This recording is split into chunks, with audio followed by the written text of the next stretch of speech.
Տաշիր գրուպի հիմնադիր Սամվել Կարապետյանի դեմ ոստիկանական առաջին գործողություններից միայն 9 ժամ անց է բերման ենթարկվել գործարարը։ Նա գիշերը ժամը 3-ին փոխոստիկանապետ Վարդան Վարդանյանի ուղեկցությամբ է դուրս եկել իր տնից։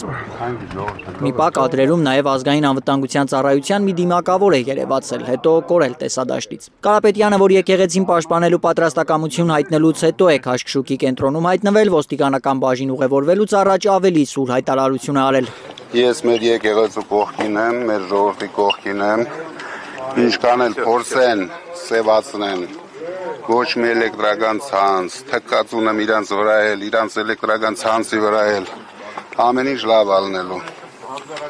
Ժողովուրդը մեկը իր խոսքը ասելու է, իրանք հասկանալու են, որ իրանք հասկանալու են, որ սխալվեցին։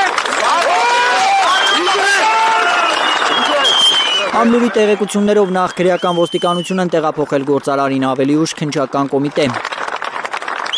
Կոմիտեի խոսնակը մինչև հիմա չի պատասխանում զանգերի, հնարավոր չէ ճշտել, թե առհասարակ ինչ գործով է իրավապահների ուշադրության կենտրոնում հայտնվել Սամվել Կարապետյանը եւ ինչ կարգավիճակ ունի այդ գործով։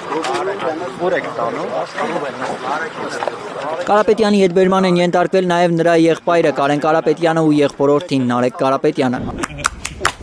Նրանք առավոտյան ազատ են արձակվել, բարձր տրամադրությամբ դուրս են եկել կազմակերպված հանցավորության դեմ պայքարի գլխավոր վարչության շենքից, հարցերի չեն պատասխանել։ Մամուլի տեղեկություններով Սամվել Կարապետյանին բռնելու գործը Փաշինյանը հրահանգած է եղել անձամբ ԱԱԾ տնօրեն Արմեն Աբազյանին, բայց նա անգամ պաշտոնանկության սպառնալիքի տակ հրաժարվել է հրահանգը կատարել, հաշվի առնելով անձնական բարեկամական կապերը։ Արմեն Աբազյանն արդեն պաշտոնանկ է արվել 2020-ի նոյեմբերի 8-ից ԱԱԾ ղեկավարող Աբազյանին շատ արագ փոխարինող է գտել Փաշինյանը։ Տնօրենի ժամանակավոր պաշտոնակատար է նշանակվել ԱԱԾ տնօրենի տեղակալ Անդրանիկ Սիմոնյանը։ Որքան եք խուսափելու։ Աբազյանի ազատման հրամանը ստորագրելուց առաջ, թե դրանից հետո Փաշինյանն անցել է իր հիմնական դարձած գործին, Facebook-յան ստատուսագրությանը։ Գիշերը Սամվել Կարապետյանի հասցեին մի քանի վիրավորական գրառումներից հետո առավոտյան Փաշինյանը մեջ բերել է Կարապետյանի վերջին հայտարարությունը հեծի եւ իշխանականների վրա թքած ունենալու մասին։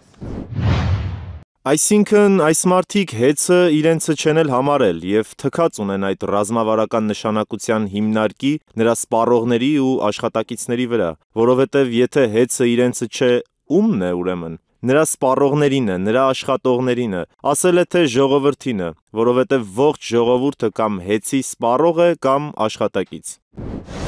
Փաշինյանն այս գրառմամբ տեղեկացրել է նաև Տաշիր գրուպին պատկանող Հայաստանի էլեկտրական ցանցեր ՓԲ-ն պետականացնելու մտադրության մասին։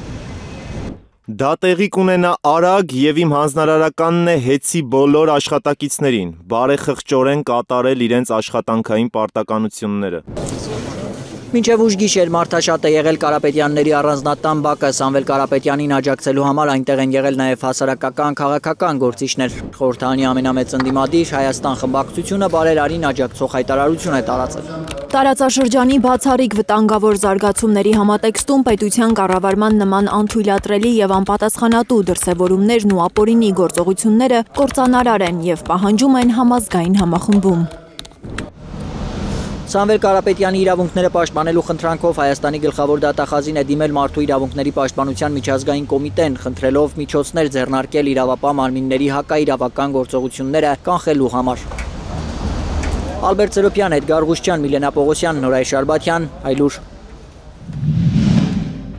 Հայաստանում ու աշխարհում տեղի ունեցող իրադարձությունների մասին առաջինն իմանալու համար բաժանորդագրվեք մեր ալիքին, սեղմեք զանգակը, որ բաց չթողնեք ամենահրատապը, կարևորն ու հետաքրքիրը։